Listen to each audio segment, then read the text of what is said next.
do everything that you ever wanted to do. You like ice fishing, you like hunting, go do it. You like strip clubs, go to strip clubs. Whatever you want to do, because your whole life for 15 years was about this family and providing for this family. What happened, the funny thing was that following week, the check engine light had came up on her, on the car that he bought her. Right. She says, oh, the check engine light come. He goes, well, good luck. When you're out, you're out. Right, go, here's the number. Call the service station. So she called the service station. Now, for years, she hadn't worked in 15 years. He supported everything, worked overtime, broke his neck. All she had to do was, not saying all she had to do, but she cooked, she cleaned, she kept the house. She got up, took the kids to school, and then went to the yoga class in the gym, and then hung out with her friends, and then picked up the kids, and that was what she did. Mm-hmm. Now, all of a sudden, the car's got the check engine light on, so she goes, and she does whatever she does, go to her yoga class, and she shows up at the service center at 11 o'clock. Now, if you know anything about cars, you can't go to the service center at 11 o'clock. You're not going to make it home. Nope. As a man, because this is what her man was doing for such a long time, was he would get up at 6 o'clock in the morning and wait on a line to get in at 8 o'clock, first person in, so he could get the car back. She didn't do that.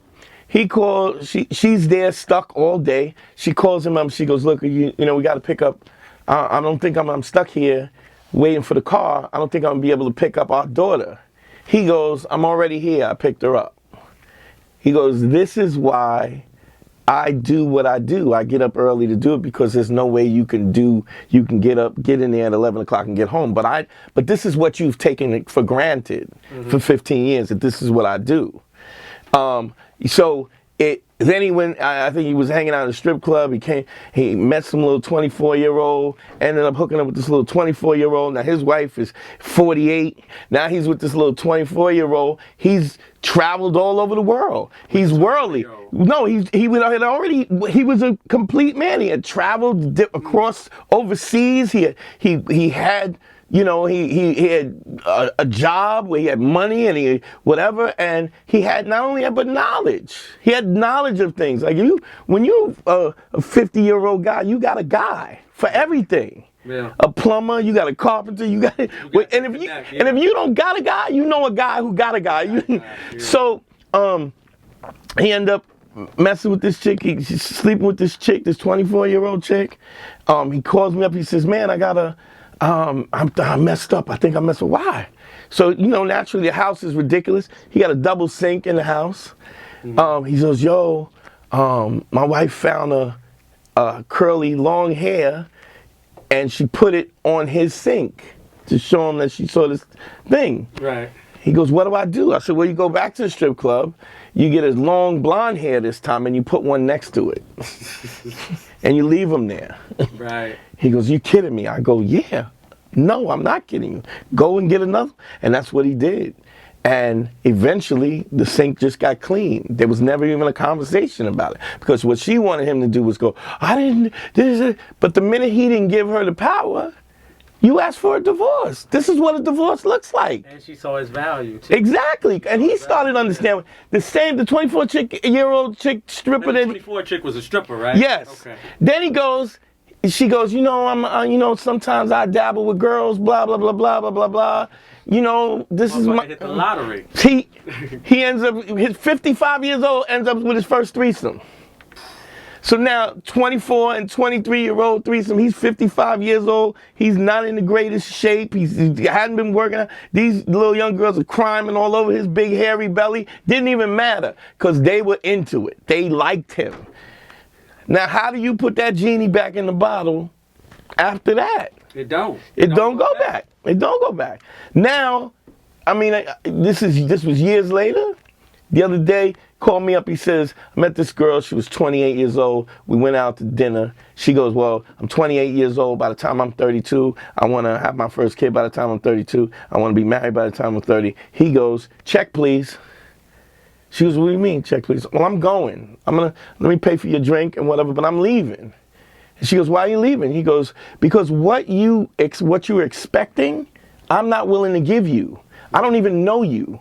I don't even know if I like you yet. and you're already making demands when you've done nothing you've given nothing about in this relationship to make me even consider this. You tried the muscle. So I'm going. She goes, well, I guess you didn't like me as much as you thought you did. He goes, I never said I liked you. This was the whole point of this date was to see if I liked you and to see if you like me. But I don't like you. I don't like somebody who's making demands on me and they haven't given me and they haven't even shown their own value. So what happens is when you really start to understand what your value, the whole landscape changes. When you have something to offer. And it's okay for somebody to go, yeah, what you have to offer is not really what I want. Cool.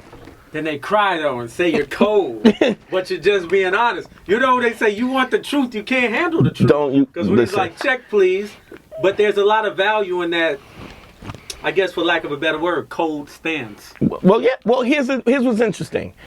When he called me up about the threesome, he wasn't as happy as he was when he called me up about going check please, and he was more happy about having the value to turn somebody down who's being disrespectful, disingenuous, and selfish and unappreciative than he was having a threesome at 55 years old. That's because that's like blocking a Michael Jordan shot. Well, yeah. It's cool to dunk on two motherfuckers, but you block a Jordan shot, you like, damn, because I'm a bad motherfucker. I block Mike's shot. Well, it's yeah, I can pull off these two chicks, but here's what.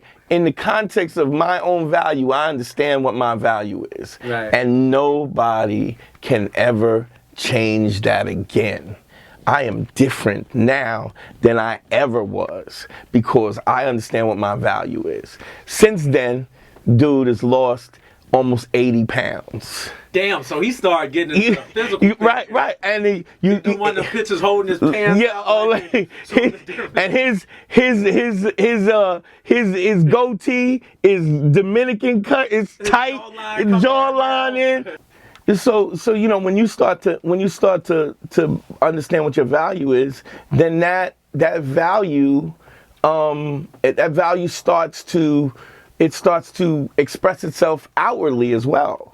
So I was like, yo, I took him to my tailor. So when he had his jeans. Damn, so he went from belly to getting cut, tailored, to tailor, suited and booted. Yeah, and then he had his manicure, his pedicure. So he was literally like, look, and initially, and the thing was he was doing it for himself.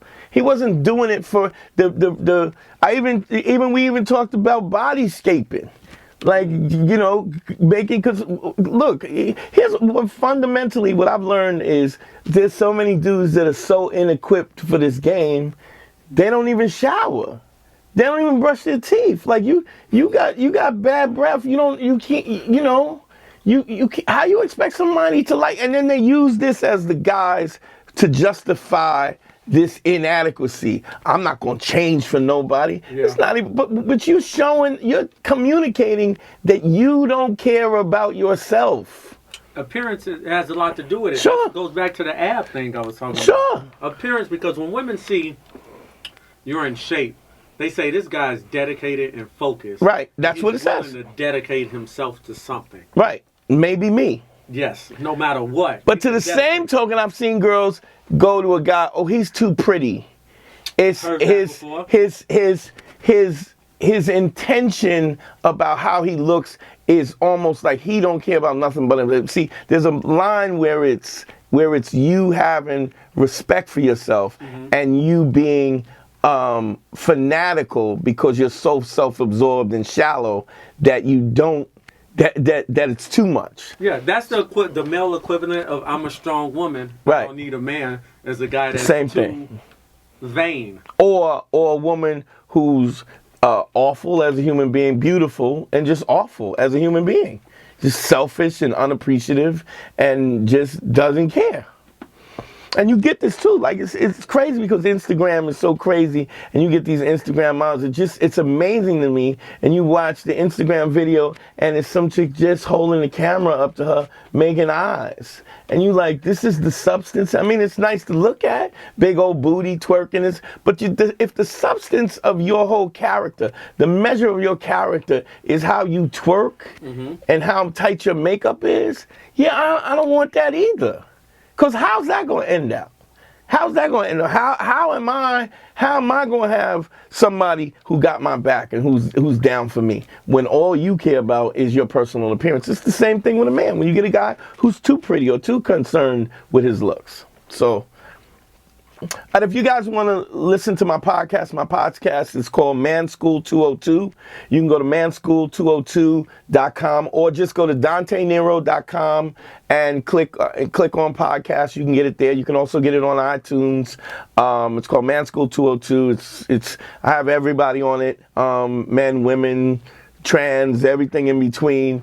Also, just go to dantenero.com. And check out my podcast. If you need a one-on-one consultation, same thing, dantenero.com, click on consult, and I'll straighten you out.